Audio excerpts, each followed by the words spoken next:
नमस्कार मित्रांनो, मी आहे सध्या संभाजीनगरमध्ये. आपण बघू शकता मोठ्या प्रमाणामध्ये आज जवळपास 4.5 वर्षापासून न्यायाच्या प्रक्रियेत बसलेले व्यापारी कर्मचारी डावे लोक आज आपल्यासोबत आहेत. आपण बघू शकता जवळपास 4.5 वर्षापासून न्यायालयाचा आदेश असताना त्यांना आतापर्यंत न्याय भेटलेला नाही. त्यामुळे राज्यसभेत उभा आहे. आपल्यासोबत आहे इथे तर काय सांगायचं आज जागतिक कामगार दिनाच्या सर्व कामगारांना शुभेच्छा देतो, सर्व भारतीयांना शुभेच्छा देतो.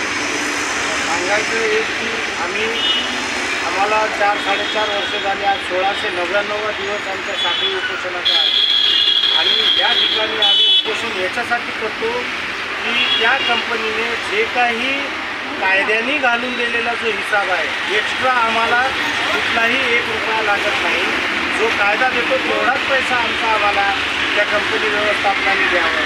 ते तिकडे कंपनी चालू ठेवतात, दुसऱ्या कॉन्ट्रॅक्टर वर्करकडून ते काम करून घेतात. आम्ही कायमस्वरूपी कामगार असूनही ते आम्हाला काम देत नाहीत, पगार देत नाहीत. आणि आमच्याकडं इंडस्ट्रीयल कोर्टाचे आदेश आहेत, आमच्याकडं PF देत नव्हते म्हणून PF ऑफिसचे आदेश आहेत, आमच्याकडं मिनिमम एज डेट देत नव्हते म्हणून कामगार उपायुक्त कार्यालयाचे आदेश आहे. त्याच्या बाद त्यांनी हायकोर्टात चॅलेंज केलं होतं, तर हायकोर्टाच्या याच्यामध्ये आमच्या बाजूने निकाल लागलेला आहे, तो आदेश आहे. नंतर ते सुप्रीम कोर्टला गेले होते, तर सुप्रीम कोर्टाचे सुद्धा आदेश आमच्या बाजूनं असताना सुद्धा अनिरुद्ध वेणुगोपाल धूत, अक्षय राजकुमार धूत हे लोक पॉलिटिक्स लोकायला हात मिळवणी करून राहतात. त्यांना त्यांच्या पक्षांना निवडणुकीमध्ये फंड देतात.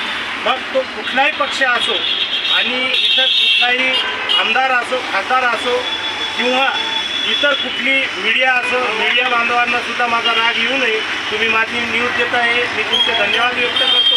पण तुमच्या व्यतिरिक्त दुसरे काही लोक आहेत ते आमच्याकडे येऊन बघत नाहीत, पाहत नाहीत, दुरूनच पाहतात आणि सरळ स्पष्टपणे सांगतात की आम्हाला तुमचं व्यवस्थापन पैसे वगैरे देते, आम्ही तुमची न्यूज देऊ शकत नाही म्हणतात.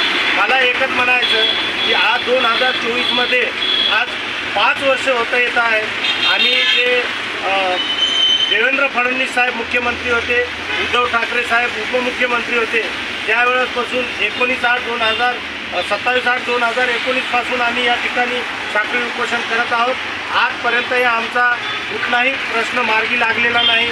आमच्या याच्यामध्ये कामगार राज्यमंत्री बच्चू कडू असताना 25/8/2022ला त्यांनी सांगितलं की यांच्यामध्ये मध्यस्थी घडून आणण्यासाठी त्या मालकाला किंवा व्यवस्थापनाला बोलवून यांची मध्यस्थी करून यांचा जे काय कामगारांचा हिसाब असेल ते देण्यात यावा.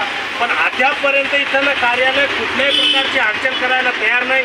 इंडस्ट्रीयल कोर्टामध्ये काही आमच्या केसेस चालू आहेत, त्या केसेसमध्ये व्यवस्थापन, मॅनेजमेंट हे सगळे त्यांचे वकील हजर राहतात आणि हे कार्यालय सांगते की आमच्याकडं कोणी तुमचा हजर राहत नाही, आम्ही तुमचा प्रश्न कसा सोडवावा.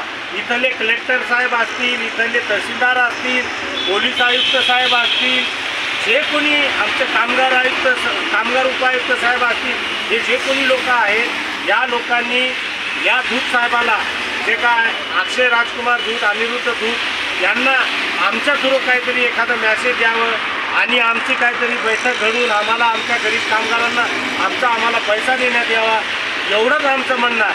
आज आमच्या पुढं असा प्रश्न निर्माण झाला आहे की आता उद्याला येऊन इलेक्शन आहे. या इलेक्शनमध्ये आम्ही मतदान करायचं कोणाला? मी उघडपणे सांगतो, मागच्या वेळेस मी वंचित म्हणून एक इम्तियाज जलील साहेब यांना मी स्वतः मतदान केलं होतं, माझ्या परिवारानं मतदान केलं आणि मी इम्तियाज जलील साहेबाकडं माझा या कामगारांचा प्रश्न घेऊन गेलो असता इम्तियाज जलील साहेब सांगतात हो मी तुमचं करतो आणि पेपरला येते की खासदार इम्तियाज जलील यांच्या ऑफिससमोरील रस्ता, सिमेंट कॉन्क्रीटचा रस्ता राजकुमार धूत यांच्या निधीतून तयार झाला. आमच्या कामगाराचं काय? 4.5 वर्षे झाले साहेब, आजपर्यंत आम्हाला कुठल्याही इथल्या आमदारांनी किंवा खासदारांनी आमच्या उपोषणस्थळी येऊन भेट दिली नाही किंवा आमच्या प्रश्नाबद्दल कोणी विचारायला तयार नाही. आमच्यावर आज काय उपासमारीची वेळ आलेली आहे ते आम्हाला माहिती आहे. आमच्या याच्यातले बरेचसे 17-18 कामगार बिचारे मरण पावले की आशेच्या पोटी की आज मला काहीतरी पैसा मिळेल, उद्या मला काहीतरी पैसा मिळेल. पण एक एक कामगार आज आमचा नाहीसा होत चाललेला आहे। या आशेमुळे की बा आम्हाला काय आणि आमच्याकडे कोर्ट ऑर्डर सगळ्या काही भानगडी असून सुद्धा सगळं काय असून आम्हाला कोणीही आमच्या प्रश्नाकडे लक्ष द्यायला तयार नाही। आता आम्ही मतदान कोणाला करा हे आम्हाला काही कळत नाही। त्याच्यामुळं जोपर्यंत आम्हाला काही कळणार नाही आम्ही मतदान काही करणार नाही। इथं हे आमची नोंद घेण्यात यावी आणि इथल्या आमदार खासदार शासन चालवणाऱ्या लोकांनी हे आमची गोष्ट लक्षात ठेवावी। माझं नाव आहे गजानन बंधू खंदारे। आपण बघू शकत आज जागतिक कामगार दिवस असल्यामुळे मोठ्या प्रमाणामध्ये आज 4.5 वर्षापासून ते प्रतीक्षाच्या याच्यामध्ये आहे।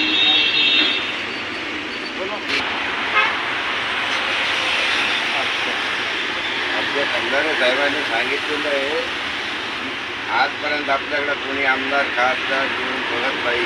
आपल्या नंतर काय चाललंय कोणाचं काय चाललंय करायला तयार नाही। आमच्या साहेबांनी सांगितलेल्याप्रमाणे आम्ही आता आमच्या साहेबांच्या मतदान करणार आहे। मतदान आता या निवडणुकीच्या वेळेस आम्ही मतदान करणार नाही।